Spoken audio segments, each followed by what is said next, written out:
Hey everyone, so my house is being rented out this weekend for Airbnb, and I have finished cleaning it and making it look beautiful.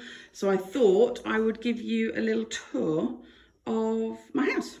So you come in the front door. This used to be the kitchen, so that door behind me wasn't there, that was a window, and here was a wall, and then there was just a door there going into a long, narrow, dark corridor.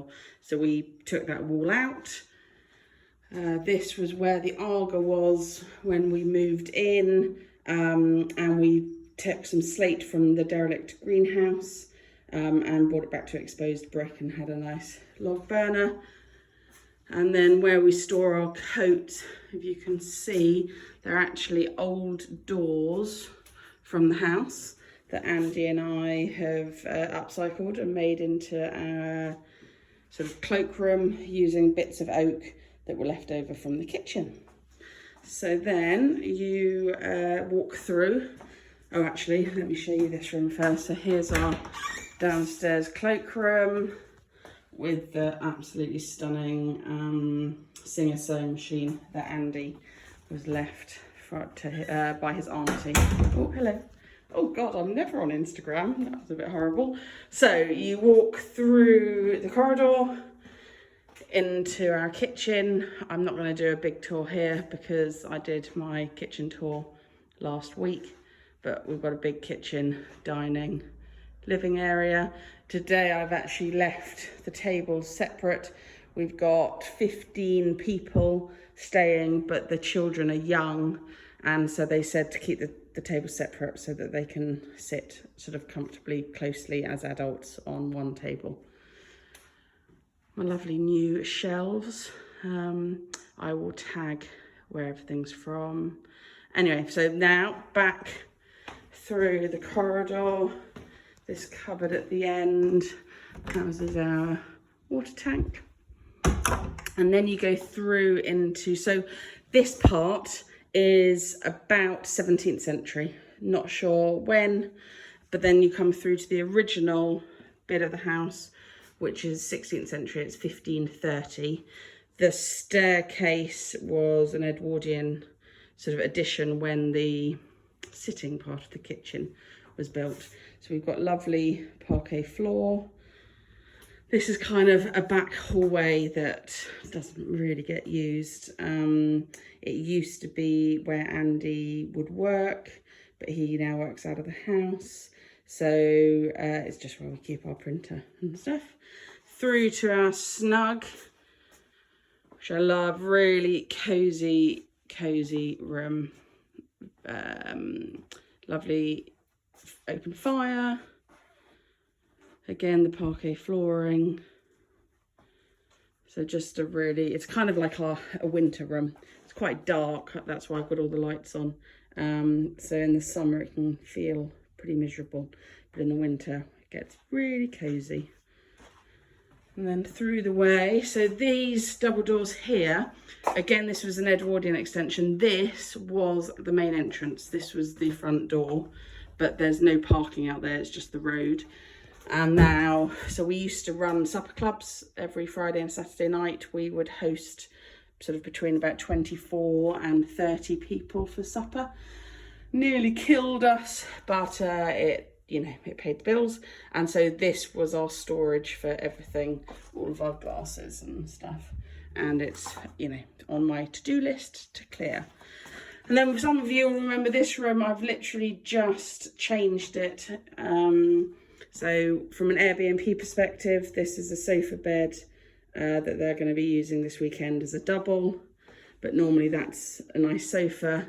Then you've got the TV with lots of storage. So it's got all of the kids' board games and artwork and stuff. And then this table, which is where Chloe and I are going to sort of do our crafts and sewing. And then another gorgeous open fire, all of which work. So this, you'll see here, this is pretty cool. So these are some coins, and you can see they date from 1575. This was left to us by our old owners, and it says found in the brickwork during alterations at the crossways. So really cool. So that was the bread oven. So this was the kitchen, you know, many years ago, and lovely huge bay windows. Oh yes, do you remember I asked everyone what I should do with my curtains? So if I move Mr. Tiger out of the way, they were really long. They were from our old house and I never did anything with them. In a dream world, I wanted to do similar to here. So here we've got blinds, but you wouldn't actually know that they were there. And I think this is such a beautiful window. I didn't really want to hide it, but that would have cost money. So instead, my fabulous friend Sally, I'll tag her, she makes wonderful curtains and blinds, and she took them up for me, so that they actually fit perfectly in this space now, which is wonderful. And then we go back through. So you've got the main staircase up there.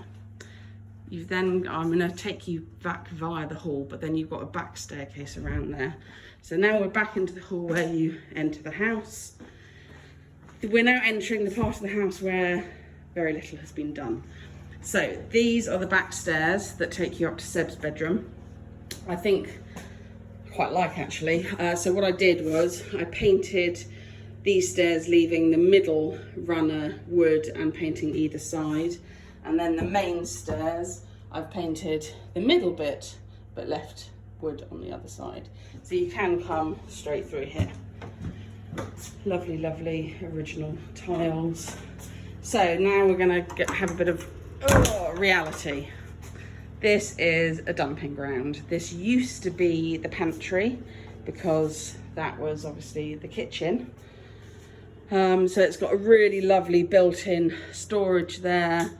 It's my dumping ground. I've got lots of plans. When we first arrived, and we thought, wouldn't it be amazing if we did it, sort of tanked it out and had it as a wine room and etc, etc, but that's all pipe dreams. Anyway, so it's perfect for dumping. We've then got my utility room, which is amazing. It's huge and I'm very, very lucky. I've actually used all of these units. Please excuse all the mess. All of these units are from the old kitchen, and then I've just literally put a lick of paint on them. This is on my to-do list. I watched in awe at Lisa Dawson sort of redoing her utility room, which was her room of doom, and she gave me sort of inspiration. And then into another extension. So this extension was done at the same time as the kitchen, and it's amazing. It's our games room. As you can see, this is where we run out of money. So you've still got the breeze blocks, you've got concrete floor, but it works perfectly. Andy, so there wasn't any insulation, so it was absolutely freezing. So Andy last Christmas insulated and plasterboarded the ceiling. Actually had a really bad accident, and as he was sort of literally at the highest point you could possibly imagine, the what's it called, sort of scaffolding thing fell, and he fell down and a whole thing of plasterboard fell on top of him. Really serious. He was, I mean, he was battered and bruised, but he was fine. Again, this is a unit from the old kitchen, as is that, which works perfectly. We kept the exposed brick. I would love to, I was going to paint the breeze blocks white just to kind of, I don't know, make it look less breeze blocky, but it's a big job.